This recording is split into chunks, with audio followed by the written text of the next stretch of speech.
Good morning students, welcome to botany class. मैं दीपाली वर्मा आप सभी छात्रों का बीएससी बॉटनी की क्लास में स्वागत करती हूँ।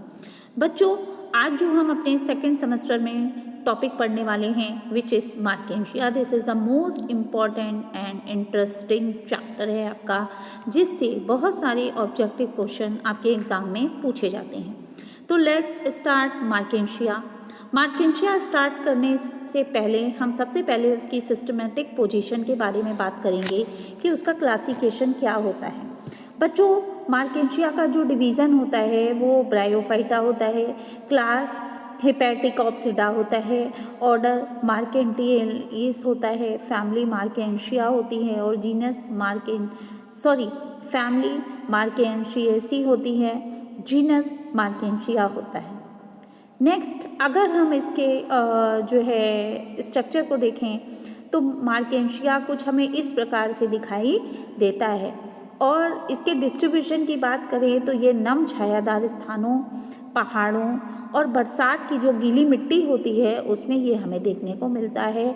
और इंडिया में इसकी कई सारी प्रजातियां पाई जाती हैं और लगभग हम ये भी कह सकते हैं कि 1500 फीट तक की ऊंचाई वाले क्षेत्रों में ये पाया जाता है। अब बच्चों, हम बात करेंगे मार्केंशिया की मॉर्फोलॉजी की। मॉर्फोलॉजी, सबसे पहले तो ये समझ लीजिए कि जो मॉर्फोलॉजी शब्द है वो है क्या। मॉर्फोलॉजी का मतलब होता है कि जब हम किसी भी ऑर्गेनिज्म या किसी की भी मॉर्फोलॉजी की बात करें तो यानी हम उस चीज़ के जो है एक्सटर्नल फीचर की बात करते हैं, यानी एक्सटर्नल की वो थैलस में कैसा दिखता है। यहाँ पे मार्केंशिया कैसा है, मार्केंशिया का जो थैलस होता है वो प्रोस्टेट होता है। इसका small area, small pore at centre के जैसा ही हमें दिखता है और थैलस की लंबाई 2 से 10 सेंटीमीटर तक होती है।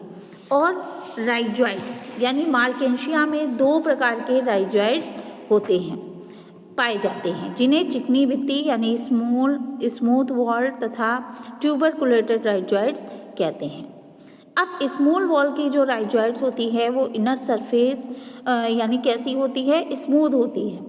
और अगर हम ट्यूबर की बात करें तो ट्यूबर कैसी होती है, इनर सरफेस पे खूंटी जैसी संरचना वाली होती है और इसमें बैंगनी रंग की बहुकोशिकीय संरचना के स्केल्स भी पाए जाते हैं, जिनका कार्य क्या होता है, वो नमी को यानी मॉइस्ट को अवशोषित करते हैं। अब हम बात करते हैं मार्केंशिया के इंटरनल स्ट्रक्चर की। देखिए, इंटरनल स्ट्रक्चर जो मार्केंशिया का होता है, अगर थैलस की आंतरिक संरचना को काटकर हम उसकी देखें तो 2 रूप में वो हमें दिखाई देगा। पहला तो क्या, यानी फोटोसिंथेटिक रीजन होता है और एक होता है हमारा स्टोरेज रीजन।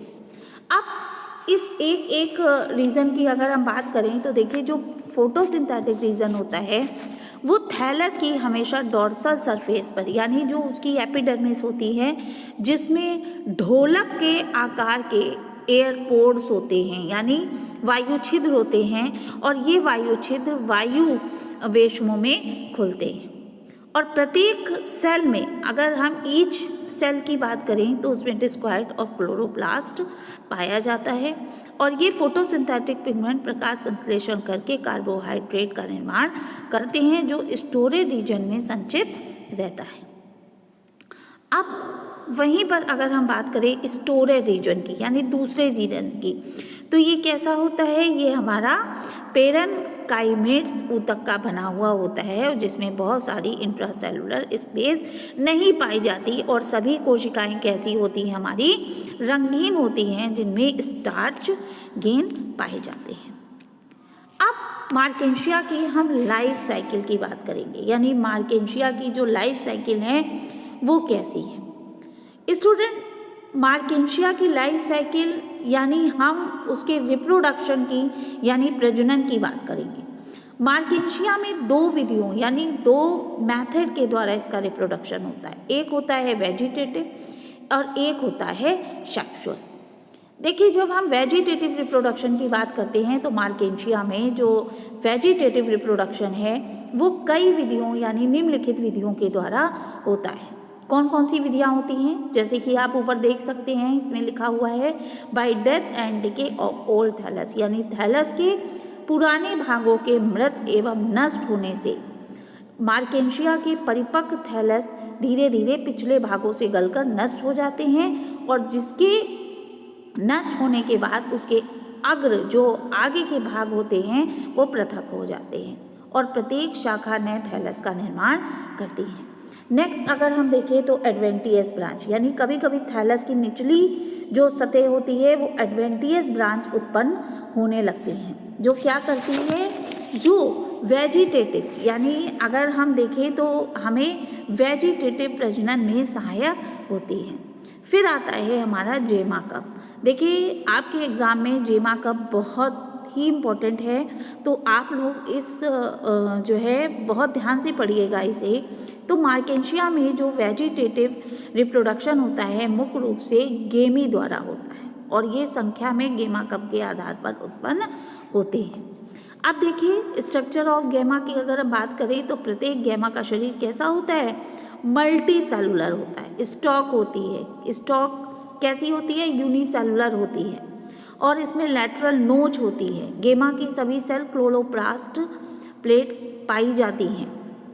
अब इसके सेक्सुअल रिप्रोडक्शन में हम आते हैं तो मार्केंशिया का थैलस कैसा होता है, जो है हम ये कह सकते हैं डायोसियस होता है, यानी मेल थैलस पर जो फीमेल थैलस पर जो है मेल थैलस की अगर हम बात करें तो एंथीरिडियोफोर्स और जो फीमेल थैलस होता है उस पर आर्किगोनियोस्पोर उत्पन्न होते हैं।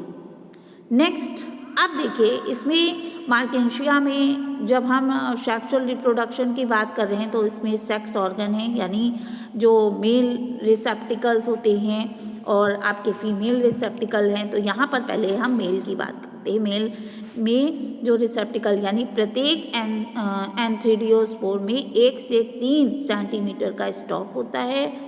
लोब होती है, एंथ्रीडियम केंद्र की ओर होता है, एंथ्रीडियम बाहर की ओर स्थित होते हैं, फ्लास्क जैसी संरचना होती है और एंथ्रीडियोफोर की संपूर्ण जो आंतरिक संरचना होती है वो वेजिटेटिव थैलस की होती है।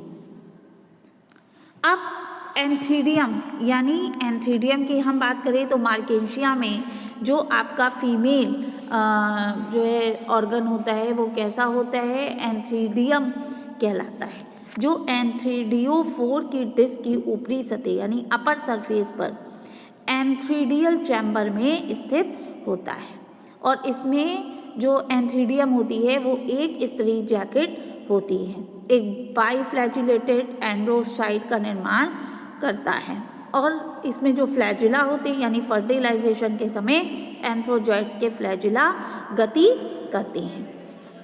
अब नेक्स्ट हम देखते हैं इसी में आगे चल के आर्किगोनियोफोर। अब आर्कियोगोनियोफोर में क्या होता है कि आर्कियोगोनिया को जो रचना धारण करती है उसे आर्किगोनियोफोर कहते हैं। इसमें एक स्टॉक होता है, डिस्क होती है और सबसे बड़ी आर्चिगोनिया केंद्र की ओर और सबसे छोटी आर्चिगोनिया परिधि की ओर स्थित होती है। नेक्स्ट अब हम बात करते हैं जो है इसके फर्टिलाइजेशन पे कि फर्टिलाइजेशन कैसे होता है, क्या होता है।